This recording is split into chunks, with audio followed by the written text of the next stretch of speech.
Hello mga kapuso! Ako si Dr. Ana Tuazon, ang inyong kakwentuhan na psychologist sa Share Ko Lang. To succeed in anything, we need discipline. At kitang-kita yan, lalo na sa sports. So paano nga ba nabubuo ang disiplina, lalo na sa mga atleta? Yan ang alamin natin mula kay NCAA Season 99 Most Valuable Player and Rookie of the Year, Clint Escamis ng Mapua Cardinals. Hi Clint, welcome to Share Ko Lang. Hello po. Good afternoon po. It's nice to be here po. Thank you. So actually, give us a glimpse of that behind the scenes. Kasi ang nakikita lang natin yung laro na di ba? What does it take to be a basketball player or an athlete? First of all, yung number one is non-negotiable ko is yung sleep ko.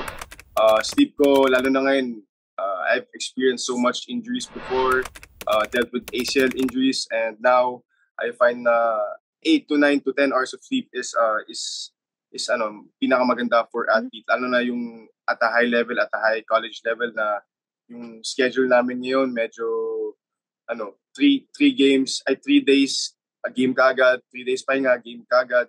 Then in between practice, so yun yung kailangan na talaga. And second, yung nutrition, syempre, yung mga protein kasi when you play basketball, sobrang grabe yung nalulose mo na, nababurn mo na calories, and of course that is your muscle calories. So kailangan mapantayan yun, and with the right nutrition and the right guidance from my coaches, nagagawa namin. 8 to 10 hours of sleep. Yes. Dito muna tayo mag-focus. Kasi even non-athletes, di ba, mga regular students, regular people, parang di nila ma-imagine 8 to 10 hours kasi most people, honestly, nasa 5-6 hours, lalo na kung stress. So, paano mo siya nagawa? I'm sure hindi madali. Yes talaga, syempre, that goes with time management talaga, and syempre kasama natin yung studies, and para sa akin, nag-start yung morning 6 a.m. Like, minsan nag-shooting na kami if mahaba yung pahinga throughout games. Andun na kami, nasa court kami, nag-shooting na kami nung rookie ko kasi kuya na ako eh. So after nun mag-nap, then sunod viewing kami sa mga previous games namin and scouting teams. Then yun, actual team practice na. Then after nun, yung weights namin, weights training. Importante talaga yan. So what time do you go to sleep? Kasi medyo mind blown pa rin ako doon sa idea ng 8 to 10 hours na student ka na. Diba, hindi ka lang kasi athlete eh. Yes, yes. So, studying. Last time when we were communicating, may exam ka pa. Oh, yun. So, may exam ako eh. Yeah. So, you still have to do all these things. Yun pa, diba? So, anong oras? Like, kasi in a person of your age, college students, diba? Yes. Nightlife. Nightlife, is the fun part. So, are you missing out, Clint? For me, nung high school ako, yun, medyo nag-enjoy pa ako nung time ko, yung mga nightlife, mga ganun. Siyempre, lahat naman tayo pinagdadaanan yung mga ganun eh. Pero eventually, when season starts, you need to lock in talaga yung mga nightlife talaga. Kailangan talaga sacrifice para sa mga journey nyo, para patungo sa championship. So, on a daily, siguro natutulog ako mga 9 to 10. 9 to 10, yes. 9 to 10 p.m. Yun talaga so, yung kahit anong yaya, anong party. Yes, talaga. Wala talaga. Siyempre may mga ganyan talaga eh, pero no, it's NCAA season na we need to lock in talaga. Every single detail counts talaga. I like how you said it. I need to be locked in. Di ba? Parang locked in na siya. Hindi mo na siya iisipin. Kasi kanina you're mentioning sleep, nutrition, kasi syempre avoiding injuries and recovering from that. Kasi you mentioned ACL, maraming hindi na nakaka-recover. Yes. With that. So that's the physical stuff. Pero locking in, parang may mental aspect ng discipline, and that's the hardest. Diba? How do you really, ano yung mental discipline para sa'yo? Parang, yun kasi mga distractions, diba? Yun nga parang, uy, teka, bata pa ako. Ay, gusto ko pa mag-date, gusto ko pa mag-enjoy. How do you get yourself mentally locked in? Syempre, yung mindset ko talaga eh, sa preseason medyo okay pa eh. Like I can relax, I can do this, do that. But when season times comes, yun yung non-negotiable ko kasi yun yung top priority ko right now. Even my girlfriend, alam niya yan. Like may mga sacrifices talaga na kailangan eh. So yun talaga, there will be off days, hindi naman porket season ka, every day, you need to recover then. Yun din yung number one, yung kailangan ng body na kasi hard season, recovery is part of that. And there's days na you can relax and just take the day off from basketball. But after that day off, you need to go back to work again. Now, balik tayo kasi na-curious ako kasi parang for some people, yung sense of discipline, parang ano ba yan? Natural, pero what really separates, di ba? The premium athletes is yung mentality. Oo. So, I'm curious ako, Clint, nung high school ka pa, talagang disiplinado ka na ba? Kasi ang hirap teenager. And discipline. I feel like the turning point of yung discipline ko is like, nung na-ACL injury ako, yun talaga. The most part of that before nag-ACL injury ako, I was into working out, but may tawag, pogi weights, yun yung tawag. Sa sports technical na ngayon, na sports science, na more on focus sa mga performance mo, sa mga iwas injury. So, after nung na-injury ako, I think it was a blessing in disguise for me. Kasi yun, I got into nutrition, into more on the sports science of basketball, and into yun sa mga workouts ko. Iba talaga more on scientific So yun yung, I think you need to have that in part of your life, parang realization, para matutunan ka, like lesson. So yun yung para sa akin. Nung na-injury ako, doon ako mas lalong I need to go back harder, stronger, and twice as who I was. So, when your ACL injury happened, parang Yes. naalala mo ba what went through your mind? Actually, I was playing for Mapua in high school. Tapos nung nangyari yun, doon na parang sinabi sa akin ng doktor na torn ACL to, you need to have reconstruction surgery. Tapos yung mom ko, umiyak talaga yung mom ko, and that really hurt me. But ako, like, okay, andito na tayo. Like, there's not a day, like, there will be days na magmumukmo ka, pero at the end of the day, kailangan mo talaga push through sa mga, yun, kasi dream mo kahit high school ka pa lang, na-injury ka, then you need to go back to, twice as stronger at who I was. And, yun nga, buti nga, thank God na nagawa ko yun, and God put me through that, and nakapass naman ako. So, walang naging doubt or question sa mind mo na, babalik ako, magre-recover ako? There will be days na parang, tagal naman ito, ang tagal. Like, there will be days talaga na malulungkot. Kasama yun sa, sa injury aspect, di lang sa physical, sa mental din. And a lot of people don't know that, na akala lang nila masakit sa physical. Pero at the end of the day, there's mental aspect din. And kailangan din yung i-train, like, watch Kobe videos, Kobe inspirational videos. It helps. So yun yung what I watch inspirational videos na I can do this, I can do that. So yun talaga yung at the end of the day, you need to understand it. Parang doon mo na-realize, teka, I need to take this seriously. Yes. Hindi to parang laro-laro lang. Parang lahat ng ginagawa mo can either help you become healthy, maka-recover sa injury, or actually kung hindi ka mindful, di ba? You can cause more injuries kung hindi mo talaga alagaan ang sarili mo. And so, at what point do you realize, nagpe-pay off tong discipline? Yung realization point ko na hard work was paying off is like, yung last season na, yun talaga yung season na parang nag-blow up ako . Yun talaga yung naramdaman ko yung, ito na yung, kahit napapasabi ko sa coach ko na, coach, thank you talaga, ito na yung mga pinaghirapan natin nung 2-3 years ago. And it wasn't a smooth sail for me. Back when I was UE, may times then after the pandemic, I was underperforming. So yun, and I still trusted my work. And then nung lumipat ako sa Mapua, and it paid off.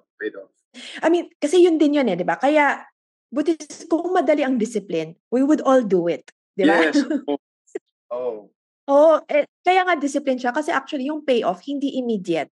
Hindi porque nag-exercise ka, mananalo ka na sa games. So in a way, it requires patience nga. Parang in keeping and trusting in the process na at some point magpe-pay off to. I have this quote na favorite quote ko talaga. No hard work goes unnoticed. Parang kahit kahit wala ka man opportunity, like natalo ka man or yung opportunity mo na wala, eventually if you keep working hard and when that opportunity rises and you'll be ready and you'll go get it. Yun talaga yung yung mentality ko like throughout my career. Like even though yung matalo kami like last year, masakit diba? 1 game away from championship. Like so close. Yeah, so close. Sobrang lang talaga ako. Like syempre, masad ka pero at the end of the day, you need to make that frustration into motivation and that's what drove me to this year. So parang sa umpisa definitely no, parang developing that sense of discipline. Mahirap kasi nga wala pang payoff. Minsan parang feeling mo opposite outcome pa yung nangyayari, 'di ba? Parang nagtatrabaho ka pero hindi lumalabas and then eventually once it becomes habit na, parang hindi na ganun kahirap. Naturally, gumigising ka na ng maaga. Hindi ka na nasasayangan sa early bedtime call mo. Then it gets easier. And then once the payoff comes in, di ba? Parang, why would you ever do something else? Yun talaga. So yun, yung nakatikim niya ako last year na, based from my experience, like, rookie MVP from 0-14 season, rookie MVP, and that says a lot. Like, di lang naman basta-basta, it doesn't come out of thin air. It comes from hard work and perseverance talaga. So, I got a taste of that and I want to taste of something more. And that taste of something was championship. And I want this season. Rookie of the year, and then this season, Kuya Clint ka na kaagad. Rookie to Kuya to leader. Kamusta naman ang progress? Kamusta ang shift to being Kuya? Syempre, malaking bagay yun para sa akin kasi madami din ako natutunan sa mga seniors ko from last season, sila Warren Bonifacio, sila Paulo Hernandez. So, madami silang binigay sa akin ng mga lessons na mga pang-kuya level na, kumbaga, kasi alam naman nila na aasahan ako this season para sa mga incoming rookies. So, yun. Medyo may may kahirapan din at una, pero naka-adjust naman ako over time. So, ngayon, leader ka na. Di ba? Kuya Clint na nga, di ba? Kuya ka na. And so, does it require a different kind of discipline this time? Kasi siguro dati, sarili mo lang. Yes. Di ba? Ang pake mo and then you just wanna contribute to the team. Di ba? Parang ganon. You just wanna prove yourself to the team. Now, you have to think of the team. Ikaw na talaga yon. So, what kind of discipline now do you have to do? First of all, syempre yung being a good example to them. Kasi syempre, if you're a leader, susundin ka nila. So, yun, yung ibang discipline talaga yung ngayon. Like, for me ngayon, like, at first, you need to be there on a call time. Para sa akin, mga 1 or 2 hours before, andun ka na sa call time, na nag-shooting ka na, like, papakita mo talaga sa kanila na rookie MVP to, leader to, but he's still working 2 hours before our practice. And, syempre, mamotivate yung teammates ko noon na na makasama ko doon 2 hours to 1 hour before na nag-shooting na. And yun yung gusto kong iparating sa kanila na gusto ko sila pahilain pataas, paangat. So yun. Yung gusto ko being a good example, being a good kuya, on and off the court, yun. And being there for them. And yun, yung dati, yung ako lang yung naalala ko. Ngayon, sila naman yung parang kinakamusta ko sila. If I see someone's na medyo off din na parang hindi nagsasalita, kamusta ka naman. Like, yun yung mga quotes of pagiging a good kuya and a good leader. So yun yung ini-implement this season. So in a way, parang mas mahirap yun. Hindi ba? You have to be more disciplined now than ever. Kasi parang kung dati, parang kunyari, let's say malate ka. Actually, minsan may nangyayari doon na late talaga ako. Dahil sa mga workouts ko, gano'n. But now, I need to be there with the team talaga. So, non-negotiable na bawal ako malate. Kasi pag malate ako, pwede pala malate. Si Captain Clint nga, nalalate. So, yun, gagayahin ka. Like, and that will spiral from there. Parang kung dati, parang, you just failed your standard. Ngayon, parang, I just set a lower standard for others. Parang, so instead na parang, leader ka na. Sabi mo nga, rookie MVP. So instead of parang makaka-relax ka, di ba? Maging complacent. Mas lalong kailangan pakita. I need to show up. Sabi mo nga. Siyempre para sa akin, blessing in disguise yun para hindi makontento sa nakuha ko from last year. And may mga ibang teammates din naman ako na nakasama ko from last year na maasahan ko naman kasi, being a team captain is a big role talaga for me.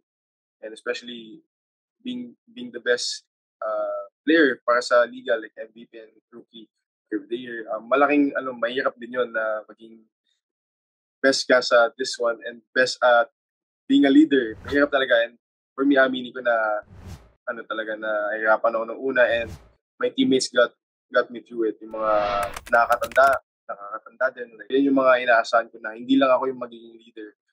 But for them, nagiging vocal din sila and nagiging kuya din sila sa mga younger players on the team. So parang kanina din, parang it also requires support, di ba? To be a good leader. And to realize, hindi lang sa akin, di ba? Hindi lang ikaw. It's not just you. You need to draw strength and resources. Yes. From many places and many people. Yes. Yeah. So there's something I'm curious about, Clint, kasi nga, you're a student athlete. Diba? Mm-hmm. Yun na nga eh. Buti sana if all you, diba? Imagine are you looking forward to that moment where you can just play basketball and not have to think of anything else? Oo naman, pero at the same time, may goal talaga ako na syempre, gusto kong mag-graduate eh. I want to make my parents proud na andun ako sa ACC, yung may diploma, syempre kasama din yun. Part of my goal. Syempre gusto ko din naman mag-play ng overseas and play pro, but yung syempre gusto ko din yung isang team na mag-graduate. So something I'm curious about, Clint, is saan mas mahirap maging discipline? Sa pagiging athlete, playing basketball, or sa pagiging student? Syempre para sa akin, pagiging student, not gonna lie, pagiging student. Kasi syempre, basketball is your passion. You're there, you're given a free tuition na mapag-aral dahil sa basketball. Syempre, yun din, syempre 50-50 din. Pero yun, kailangan din yung pag-aaral eh. Di lang puro bola, kailangan din mag-aaral. And yun, I think I'm doing a good job at it. Kahit sa season, medyo syempre taxing yung schedule namin. But may mga iba naman na tumutulong. Yun, doon po pasok yung support. So speaking of that, parang in terms of support, anong nakatulong sa'yo? Kasi nga, on times of that, yung uncertainty, parang, yes, I'm working hard. Ito na, nandito na yung motto mo, no hard work goes, di ba, unnoticed, di ba? I'm sure, yun na nga, hindi ka lang mag-isa, di ba? Kasi if you're alone, parang, it's so easy to quit, di ba? It's so easy to give up. So, what kind of support did you get? And what kind of support do people need para talaga magpursige? Siyempre, yun yung behind the scenes na one of my pillars in life is my family. My family talaga what got me through that injury and that season. Siyempre, yung number one supporter ko, yung mom ko and yung mga dalawang kuya, si Kuya Phil and Kuya Mark. They've been so, how do you say it, like, hard love on me. Like, sige, okay lang yan. Like, mga ginawa mong mali. Like, kasi siyempre ako, naglalaro ako eh. Like, I'm just in the moment. Eh. Pero sila, napapanood din lang ako and nakikita nila yung mga mali ko. So, after the game, I seek their advice kung ano man nagawa kong mali, kung ano man kulang ko. And they've been so generous of me na yun, i-correct ako and na walang halong, how do you say, parang walang cooking, kumbaga, gano'n. Parang minsan diba, hindi madali makatanggap ng criticism. Lalo na kung, in a way, parang feeling mo, ang dami ko na na-achieve. Diba? Parang, rookie of the year na ako. Bakit meron pa rin ako? Tama naman. But, pointers. Yeah, so what helps you take in that feedback and really use it? Siyempre, may isa pa din ako nung sinasabi sa akin ng coach ko na you're only good as your last game. It doesn't mean how much you, in the past, achievement mo, like rookie MVP, but you played a bad game. You lost to San Beda. And that says a lot na like, diba? Kailangan talaga there's always room to improve every day. And syempre, mga nakikita mo sa social media, minsan yung mga ibang tao, syempre, lumitaw na parang nakakalungkot. But at the end of the day, you need to go back. You need to never back down and kailangan mo talaga mag-improve and use that as motivation para sa akin. Is there anything you can share sa mga fans or sa mga, sa mga nakikinig ngayon in terms of, parang, kunyari, hirapan na sila, parang, Kunyari, Clint, ayoko na. Ayoko na. Masyado namang disciplined yan. What could you tell them when parang feeling na nila, hindi ko na kaya? Mahirap masyado ang discipline. For me, sabihin ko lang sa kanila na just take it day by day talaga. There's nowhere to wait that out. Pero think of it as andito ka na sa moment na pinag-pray mo, 3, 4, 5 years ago, and why would you stop, di ba? And you need to persevere until you reach that goal na kung ano man yung dream mo, you're almost there naman eh. Yun talaga. You're a long way from where you came. My God, when you think back, no? When you think back to your high school playing days. Grabe nga eh. Like, pinangarap ko lang to actually, pinangarap ko lang talaga na maglaro sa college eh. And then, hopefully, pagpalain, mapunta sa pro scene. So, yun. Hindi ko din kinakalimutan na andito ako kung saan ako ngayon. Yung pinag-pray ko nung high school ako, nung bata ako, na sana makita ko sa TV ng mom and dad. And yun and that keeps me humble at the same time. I came a long way from that kid na naglalaro sa playground. Clint Escamis, rookie MVP. How many people, enjoy it, savor this time. And kasi, make sure you have time to enjoy. Kasi alam ko, sometimes disciplined life sounds so boring for others. And parang hindi naman masaya. Oo naman, syempre. Oo. Will be times na, syempre, yun, discipline. But at the same time, you're just a person. You're just a normal person at the end of the scene. And kailangan mo talaga i-appreciate yung kung ano meron ka, kung sino yung nasa paligid mo, yung mga loved ones mo. And syempre, kung ano binigay sa'yo ni Lord. Talaga, just be thankful. Thank you, Clint Escamis of Mapua Cardinals. Thank you, Doc. Kung may gusto kayong pag-usapan, mag-iwan lang ng comment below or email us at sharekolang@gmanews.tv. We're also streaming on Spotify, Apple Podcasts, and Google Podcasts. Thanks for tuning in.